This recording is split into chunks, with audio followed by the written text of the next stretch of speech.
भाइयों बहनों, 2017 के पहले किसान बदहाल था, आत्महत्या करने के लिए मजबूर था, कर्ज तले दबा हुआ था। 2017 में सरकार बनी, हमारी सरकार ने पहला फैसला किया और वह हमारी सरकार का पहला फैसला था और वह फैसला था 86 लाख किसानों का 36,000 करोड़ रुपए का कर्ज माफी का कार्यक्रम। भाइयों बहनों, कर्ज माफी से लेकर के प्रधानमंत्री किसान सम्मान निधि तक आज जिस प्रकार से किसानों को सम्मानित करके आगे बढ़ाने का कार्य किया, कल 1 जनवरी है और देश के 10 करोड़ किसानों को, उत्तर प्रदेश के 2,54,00,000 किसानों को प्रधानमंत्री मोदी जी के द्वारा प्रधानमंत्री किसान सम्मान निधि की राशि उनके खाते में प्रदान की जाएगी। 2,54,00,000 किसानों के खाते में राशि आएगी कल। ये राशि कांग्रेस भी दे सकती थी, कांग्रेस ने नहीं दिया। बुआ और बबुआ भी दे सकते थे, लेकिन उनके पास कहां फुर्सत थी। किसानों की चिंता करें, इसकी फुर्सत कहां थी। भाइयों बहनों, 2017 के पहले नौकरी निकलती थी और समाजवादी पार्टी की सरकार के समय याद करिए, कोई नौकरी निकली और उस नौकरी के निकलते ही चाचा और भतीजे का गैंग वसूली पे निकल पड़ता था। सभी रिश्ते निकल पड़ते थे, महाभारत के सभी रिश्ते एक साथ वसूली में निकल पड़ते थे और वसूली के साथ सभी भर्तियां होती थी विवादित। न्यायालय लगाता था रोक और रोक लगाने के साथ ही इसके बाद प्रदेश के नौजवान के भविष्य के साथ खिलवाड़ होता था। न जाने कितने नौजवानों के भविष्य के साथ सपा, बसपा, कांग्रेस की सरकारों ने अन्याय किया, लेकिन 2017 के बाद भारतीय जनता पार्टी की सरकार प्रदेश में आई और भाइयों बहनों, सरकार आने के बाद 4.5 लाख नौजवानों को सरकारी नौकरी दी। 1,61,00,000 नौजवानों को प्रदेश में निवेश के माध्यम से रोजगार उपलब्ध करवाने का कार्य किया गया और 60 लाख लोगों को हम लोगों ने प्रदेश के अंदर स्वतः रोजगार के साथ जोड़ने का कार्य भी प्रदेश के अंदर किया। इतना रोजगार, इतनी नौकरी किसी भी सरकार के समय प्रदेश के अंदर नहीं मिली थी। आज प्रदेश के अंदर सर्वत्र शांति और सौहार्द का माहौल है। शासन की योजनाओं का लाभ गरीबों को मिल रहा है, गांवों को मिल रहा है, किसान और नौजवानों को मिल रहा है, बहन और बेटियों को प्राप्त हो रहा है। आज प्रदेश के अंदर सर्वत्र हर व्यक्ति तक शासन की योजनाओं को मजबूती के साथ पहुंचाने का जो कार्यक्रम प्रदेश सरकार का है, केंद्र सरकार का है, वह कार्यक्रम मजबूती के साथ आगे बढ़ रहा है। आपने देखा होगा पिछले 20-22 महीनों से पूरी दुनिया कोरोना महामारी का सामना कर रही है। भाइयों बहनों, कोरोना महामारी, कैसे कोरोना का प्रबंधन होना चाहिए, प्रधानमंत्री मोदी जी के नेतृत्व में उसका कितना बेहतरीन प्रदर्शन किया गया, यह आज किसी से छुपा हुआ नहीं है। आज उत्तर प्रदेश का कोरोना प्रबंधन देश के अंदर सबसे अच्छा, फ्री में टेस्ट, फ्री में उपचार और फ्री में अन्न योजना का लाभ और फ्री में वैक्सीन, सबको वैक्सीन। कितने लोगों ने वैक्सीन लगाई है? सभी लोगों ने वैक्सीन लगा दी है और सभी लोग वैक्सीन लगा लिए हैं। भाइयों बहनों, मैं आप सबका अभिनंदन करूंगा जिन्होंने वैक्सीन लगा दी है, लेकिन मेरी अपील होगी, जो लोग वैक्सीन नहीं लिए हैं वे वैक्सीन जरूर ले लेंगे। ये वैक्सीन कोरोना से बचाव का एक सर्वोत्तम उपाय है। कोरोना का कवच है। कोरोना की तीसरी लहर के बारे में चर्चाएं आ रही हैं। घबराने की आवश्यकता नहीं। केंद्र और प्रदेश सरकार आपके साथ में है। हमें केवल सावधानी और सतर्कता के साथ शासन के बताए गए नियमों का पालन करना है। कोरोना आपका बाल बांका नहीं कर पाएगा। ये सरकार आपके साथ में है। लेकिन भाइयों बहनों, डबल इंजन की सरकार है तो डबल डोज राशन का भी गरीबों को उपलब्ध करवाने का कार्य हो रहा है। पहले यही राशन पहले समाजवादी पार्टी के नेताओं के घर में पहुंच जाता था और वहां से फिर से ब्लैक होकर के किसी देश में पहुंच जाता था। 2017 के पहले गरीब को राशन नहीं मिल पाता था। 2017 के पहले प्रदेश की योजनाओं का लाभ गरीब को नहीं मिल पाता था। आप देखना, अभी कल से फिर से हम जो कार्यक्रम प्रारंभ कर रहे हैं, कल 2,54,00,000 किसानों के खाते में 2-2 हजार रुपए हर किसान के खाते में कल आएगी।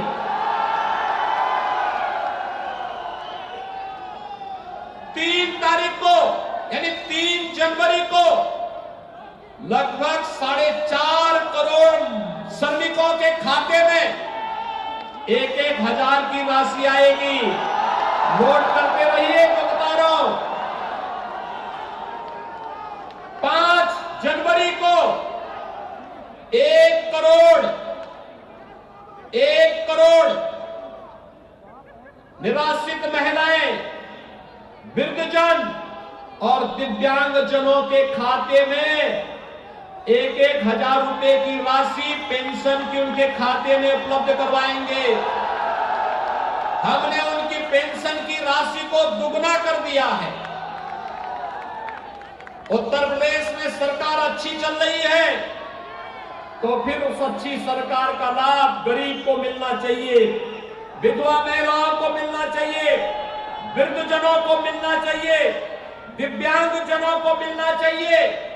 और भाइयों बहनों, कोरोना प्रबंधन में सरकार के कार्यक्रम को मजबूती के साथ लागू करने वाले आंगनबाड़ी, आशा बहनें, एएनएम, इनके मानदेय को भी सरकार ने बढ़ाने का निर्णय लिया है।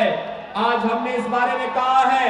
आशा बहनों के साथ आज प्रातःकाल ही मेरा कार्यक्रम था और मैंने वहां पर उनके बेहतरीन मानदेय को आगे बढ़ाने की कार्रवाई को आगे बढ़ा दिया है। जो लोग जनता के लिए कार्य करेंगे, सरकार उनके साथ खड़ी होगी। सरकार हर प्रकार की मदद उन्हें देगी। और आज यही कहने के लिए हम लोग आपके बीच आए हैं कि भाइयों बहनों, लोक कल्याण का कार्य हो या फिर बड़े बड़े इंफ्रास्ट्रक्चर डेवलपमेंट के बड़े बड़े कार्यक्रम, जहां मेडिकल कॉलेज नहीं वहां मेडिकल कॉलेज स्थापना की कार्रवाई, जहां पे एम्स नहीं वहां एम्स की कार्रवाई। एम्स रायबरेली को 2 वर्ष पहले भारतीय जनता पार्टी की सरकार ने उसका संचालन भी आगे बढ़ा दिया है। आज कोई समस्या नहीं। समस्या तो देश के लिए कांग्रेस बन गई है। समस्या तो देश के प्रदेश के लिए सपा और बसपा बनी हुई है। आप देखते होंगे समाजवादी पार्टी के बारे में कोई भी सभ्य व्यक्ति एक बात जरूर बोलता है, और किसी भी सभ्य व्यक्ति से आप पूछिए समाजवादी पार्टी का मतलब क्या, तो लोग बोलते हैं कि जिस गाड़ी में सपा का झंडा, समझो बैठा है कोई पेशेवर गुंडा। यानी कोई भी व्यक्ति ये नहीं बोलता है सपा के झंडे लगे हुए गाड़ी का मतलब अराजकता का ही प्रतीक होता है। अभी आपने देखा होगा कानपुर में प्रधानमंत्री जी आए थे और कानपुर की जनता को मेट्रो की सौगात देने के लिए प्रधानमंत्री जी आए थे। समाजवादी पार्टी के लोगों ने वहां दंगा भड़काने का कार्य किया, लेकिन भारतीय जनता पार्टी के कार्यकर्ताओं और कानपुर की जनता का मैं अभिनंदन करूंगा, जिन्होंने इनके भड़काने का किसी भी साजिश के उसमें ना आकर के पुलिस ने तत्काल कार्रवाई की और जितने भी ये गुंडे थे सबके खिलाफ प्रभावी कार्रवाई कानपुर के अंदर हुई है। भाइयों बहनों, मैं आपसे यही कहने के लिए आज आया हूं। ये जन विश्वास यात्रा आपका आशीर्वाद लेने के लिए आई है और आपसे यही कहने के लिए हमने विकास भी किया, लोक कल्याणकारी कार्यक्रम भी किया, जनता को सुरक्षा भी दी और आपकी आस्था का सम्मान भी किया। मैं आपसे पूछना चाहता हूं, अयोध्या में भगवान श्री राम का भव्य मंदिर निर्माण का कार्यक्रम क्या ये कांग्रेस कर पाती? क्या कांग्रेस करती? क्या समाजवादी पार्टी करती? और क्या बहन जी से कोई उम्मीद रखते थे क्या? भाइयों बहनों, जो राम और कृष्ण को ही काल्पनिक कह चुके थे वे मंदिर क्या बनाते? और मैं यही पूछने के लिए आया हूं, फिर एक कांग्रेस को क्यों ढो रहे थे? अब ढोने की आवश्यकता नहीं, कांग्रेस को अब ढोने की आवश्यकता नहीं। जनता अपने आप उसको उसकी दुर्गति तक पहुंचा चुकी है। राम भक्तों पर गोली चलाने वाले क्या भगवान राम का मंदिर बनाते? पक्का विश्वास है आपको? भाइयों बहनों, भगवान राम का भव्य मंदिर के निर्माण का कार्यक्रम हो। मैं जानता हूं राकेश प्रताप सिंह अपने यहां हर दिन किसी न किसी गांव में अखंड रामायण का पाठ करते हैं और अखंड रामायण का पाठ करके ये कांग्रेस में थे। एक बार मुझे निमंत्रण देने के लिए आए थे और निमंत्रण देने के लिए आए, एक हिसाब में रामायण का पाठ करा रहा हूं। मैंने कहा भाई आप तो कांग्रेस में हैं। इन्होंने कहा भूल से मैं कांग्रेस में चला गया। मैंने कहा भाई कांग्रेस के नेता, कांग्रेस का नेतृत्व तो राम को मानता ही नहीं, क्योंकि वहां का नेतृत्व कहता राम और कृष्ण तो हुए ही नहीं है, तो फिर अखंड रामायण का पाठ कैसे हो रहा है? भाइयों बहनों, उन्होंने कहा कि नहीं, अब हम कांग्रेस की विदाई करने के लिए बीजेपी के साथ ही जुड़ करके आएंगे।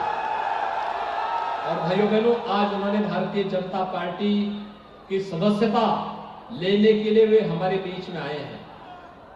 आप याद करिए, भाई बहन की जोड़ी जब कोरोना कालखंड में प्रदेश के श्रमिकों और प्रदेश की जनता के साथ खिलवाड़ कर रही थी, गलत गलत ट्वीट करके, गुमराह करने वाला ट्वीट करके, उस समय कांग्रेस की विधायक थी और उन्होंने मजबूती के साथ उनका प्रतिरोध किया था।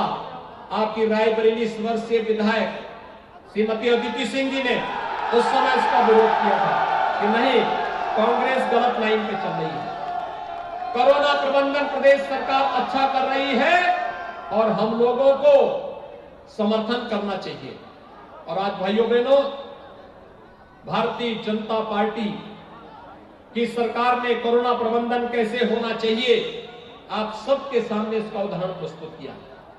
आज चाहे अयोध्या में भगवान राम के भव्य मंदिर के निर्माण का कार्य हो या फिर काशी में भगवान विश्वनाथ धाम के निर्माण के माध्यम से देश के श्रमिकों के सम्मान को आगे बढ़ाने का कार्यक्रम आपने देखा होगा, एक पहली बार आपने देखा होगा, प्रधानमंत्री मोदी जी ने काशी विश्वनाथ धाम का लोकार्पण किया और लोकार्पण के साथ भगवान शिव का अभिषेक करने के बाद प्रधानमंत्री जी ने सम्मान किसका किया?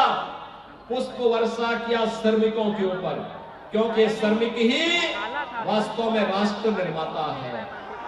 और राष्ट्र निर्माण के साथ अपना श्रम लगाने वाले और श्रमिकों का वंदन करने के लिए भाइयों बहनों, आज केंद्र और प्रदेश सरकार पूरी मजबूती के साथ खड़ी है। और मैं आज के इस अवसर पर एक बार फिर से आप सबका आह्वान करूंगा, इतनी भीषण शीतलहरी में इतनी भारी संख्या में आप सभी लोग यहां पर उपस्थित हुए जन विश्वास यात्रा का अपार समर्थन आपने यहां पर मुझे दिया है और जन विश्वास यात्रा के माध्यम से आपने संकल्प लिया है कि रायबरेली की सभी 6 सीटों पर भारतीय जनता पार्टी का परचम लहराने का कार्य आप करेंगे। तो सभी लोग तैयार हैं? सभी लोग अपना दोनों हाथ उठा करके मुझे आप अपना समर्थन के साथ मुझे बताइए। इधर उधर सभी लोग, सड़क के उस पार भी जितने लोग हैं सभी लोग मुझे बताइए, क्या आप सभी लोग तैयार हैं? भारतीय जनता पार्टी को अपना समर्थन देंगे? विधानसभा चुनाव 2022 में विकास के लिए आप सभी लोग वोट देंगे? दोनों हाथ उठा करके फिर मेरे साथ बोलेंगे, भारत माता की, भारत माता की, भारत